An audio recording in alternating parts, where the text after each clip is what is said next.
பாசமிகு நண்பர்கள் அனைவருக்கும் இனிய வணக்கங்கள். அதாவது நேற்று பார்த்தீங்க அப்படின்னா பல்வேறு தேர்தலுக்கு பிந்தைய கருத்து கணிப்புகள் வெளியாகின. சுமார் ஒரு 15க்கும் மேற்பட்ட கருத்து கணிப்புகள் பல்வேறு ஊடகங்கள், அதாவது பல்வேறு போலி ஊடகங்களும் தேர்தல் பிந்தைய கருத்து கணிப்பை வெளியிட்டன.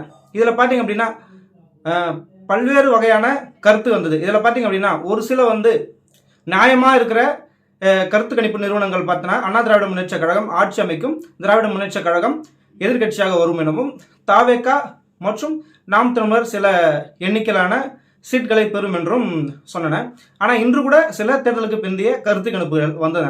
அதில் பார்த்தீங்க அப்படின்னா மேக்சிமம் திராவிட முன்னேற்ற கழகம் ஆட்சி அமைக்கும் என்பது போல பல்வேறு, அதாவது கருத்து கணிப்பு அல்ல, கருத்து திணிப்பை திராவிட முன்னேற்ற கழகம் தொடர்ந்து தன்னுடைய பெண் நிறுவனம் மூலம் செய்து வருகிறது. இது தேர்தலுக்கு முந்தைய கருத்து கணிப்பை பார்த்தீங்க அப்படின்னா திராவிட முன்னேற்ற கழகம் வெல்லும் என்பது போல ஒரு கட்டமைப்பை இவர்களே உருவாக்கினாங்க. இது இந்த கட்டமைப்பு எதுக்காக அப்படின்னு பார்த்தீங்க அப்படின்னா அண்ணா திராவிட முன்னேற்ற கழக தொண்டர்களை சோர்வடைய செய்யவும், மேலும் ஏதாவது தோல்வி, மாபெரும் தோல்வியை தழுவ போது அவங்களுக்கு தெரிஞ்சு போச்சு, இதை மிஷினால் ஏதாவது ப்ராப்ளம் அப்படின்னு சொல்லிட்டு ஒரு சப்பை கட்டுவதற்காகவும் இவர்களாக ஒரு நரேட்டிவ் செட் செய்து வருகின்றனர்.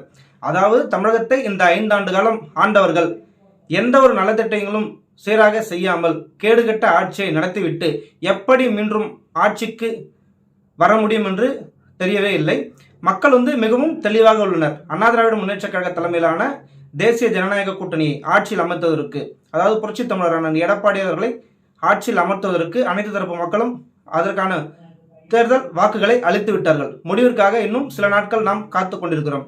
ஆனால் முடிவு ஒன்றே ஒன்றுதான், புரட்சி தமிழரான எடப்பாடியார் அவர்கள் முதல்வராக பதவி ஏற்பது உறுதி.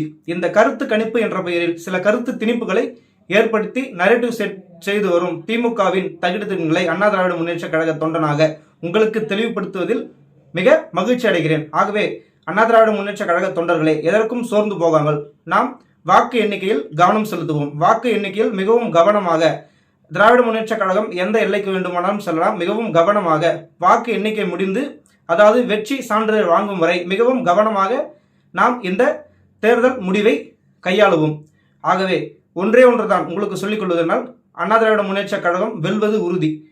புரட்சி தலைவர் நல்லாசியோடும், புரட்சி தலைவி அம்மா அவர்களின் நல்லாசியோடும் புரட்சி தமிழரான எடப்பாடியார் அவர்கள் முதல்வராக போவது உறுதி. இதை எந்த கொம்பனாலும் தடுக்க முடியாது என்பதை ஒரு அண்ணா திராவிட முன்னேற்ற கழகத்தின் கடைக்கோடி தொண்டனாக உங்கள் அனைவருக்கும் சொல்ல கடமைப்பட்டுள்ளேன். நல்லாட்சி என்றால் எடப்பாடியார் அவர்கள் தான். அண்ணா திராவிட முன்னேற்ற கழகம் வின்னிங், நல்லாட்சி கம்மிங். நன்றி.